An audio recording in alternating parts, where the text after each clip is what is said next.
Remember, victim and aggressor always go hand in hand.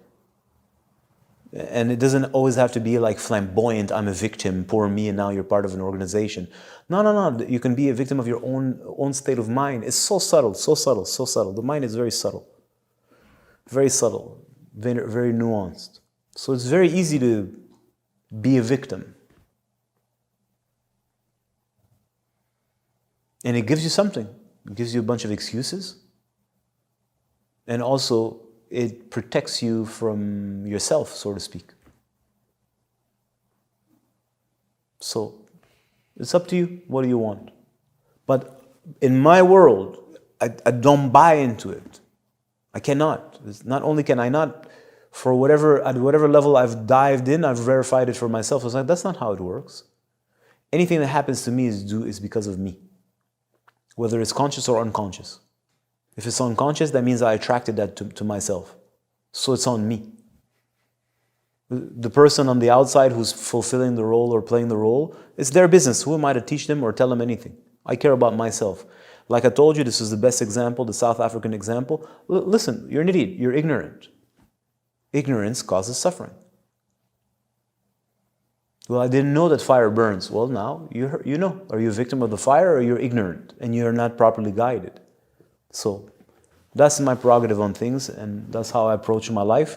And I highly recommend that you re-examine the stories and the narratives you take for granted in your life, because if you look at them a little closer, you realize you're either the player, meaning you're an abuser. Even if you think it's not an abuser, you're cool, which means if you're an abuser or a player, that means another person's playing the victim somewhere. Even if you don't think about this, it's unconscious and the rapport is still there. You're not really a player.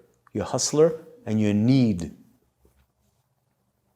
And you should be concerned with the fact that you got a hole somewhere inside yourself. And as long as you pretend that you're a player, it protects you from the hole, but at a very high cost.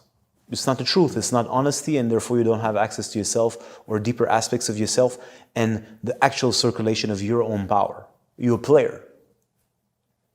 So that's why players are players, right? You see all these fools playing around in their videos, in their movies and whatnot. They're players.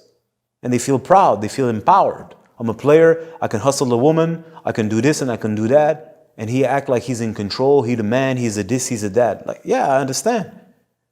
But are you really the man? Or are you a player? And is your power coming from yourself, or is it coming that you can outmaneuver, or at least what you think you're outmaneuver to a girl? And if that's life, what kind of life is that? What kind of shit life is that? Well, I've experienced this and I hated it. It sucks. It's empty. So if it's empty and it's meaningless, I cannot entertain this. And I made the decision to search for something else. Somebody told me something else existed, and I very, very much love this person. And I said, yes, I feel I can look at you and I see that you've experienced something else. I will take your recommendation. And they pointed in the direction, and I decided to venture on that path. Because I don't believe this is a life to live. Everybody trying to steal from everybody trying to backstab everybody trying to... You have to always be guarded. I'm not saying being an idiot, I'm like guarded, like hard. Because you can't trust yourself, you're scared to lose, you're scared that somebody finds out that you're going to steal them. What life is this? I'm sorry, this is not a good life. It's a life of suffering and pain. There's nothing beautiful about it except the shallow, superficial, druggy moments. And I've had my share of drugs, and they're boring. They never satisfy you. They're short-lived, and after this you feel like crap. So it's not for me. It's not my life. So if I was you, I'd highly reconsider your approach.